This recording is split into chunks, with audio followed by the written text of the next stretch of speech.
Welcome to On Point, Rebel Stakes Edition. I'm Vance Hansen alongside James Scully. James, the only Kentucky Derby prep this weekend is the Rebel Stakes at Oaklawn Park. Won in the past by Smarty Jones and American Pharoah, who both went on to win the Kentucky Derby. It's also showcased some future champions, Curlin, Looking at Lucky, and Will Take Charge. So obviously in the last dozen years, this is a race to pay close attention to.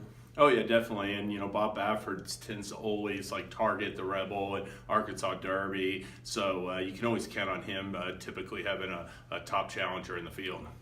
And he does this week in American Anthem, who ran a really bang-up second in the Sham Stakes in his stakes debut back in January. Lost to Gormley, who didn't perform so well in the San Felipe, but I'm not holding that performance against American Anthem's performance against Gormley against him, simply because I thought American Anthem ran the better race in the Sham.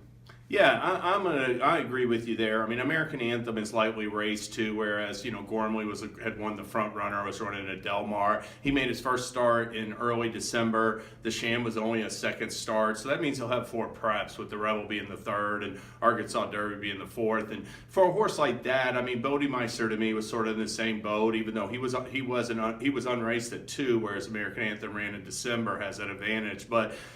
These lightly race types have to improve, each and every start. So, American Anthem, if he continues to take another big step forward off the Sham, and that wouldn't surprise me, then he'll be a major contender for the Derby. If he does it, then he won't be. I think we have a field of 11 in this Rebel Stakes that was just drawn a short while ago. We have a Malagacy from the barn, right. Todd Pletcher. Should have mentioned Pletcher as well. He always ships in too. Yeah, this horse is undefeated in 2 starts. He kind of has the same profile as the Southwest winner. A one-liner. One-liner that came last month and just blew the field away very impressively. And figures to show speed. Yes.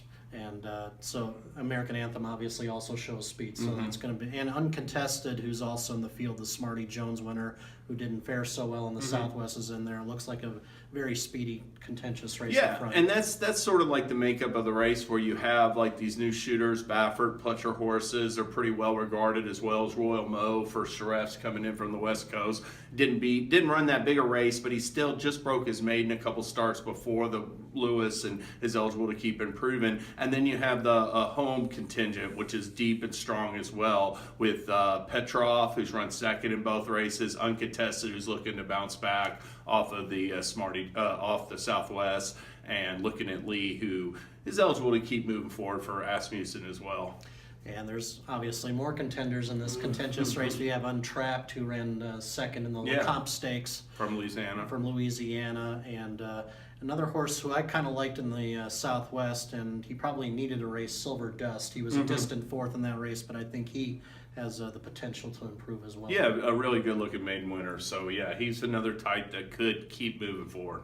And another one, obviously, we haven't mentioned yet, I think, is Royal Mo from the John Sheriff's barn. Stablemate of Gormley. Those two were split up. Gormley stayed out west. Royal Mo comes into this race off a win in the Robert B. Lewis. Yeah, and it's just, with Royal Mo and with American Anthem, I thought it was really key the past week with the San Felipe, and then this week with the Rebel, to see if these California horses are legit, or how good they really are. They really, the outcome in the San Felipe was disappointing, with Mastery getting hurt because he looked so awesome. But obviously, there could be a couple good horses coming from out there for the Derby, and it'll be good to see what Royal Mo and American Anthem can really do in this class test. Yeah, and a lot of questions will be answered in the Rebel on Saturday for sure. Quick pick here from you, James.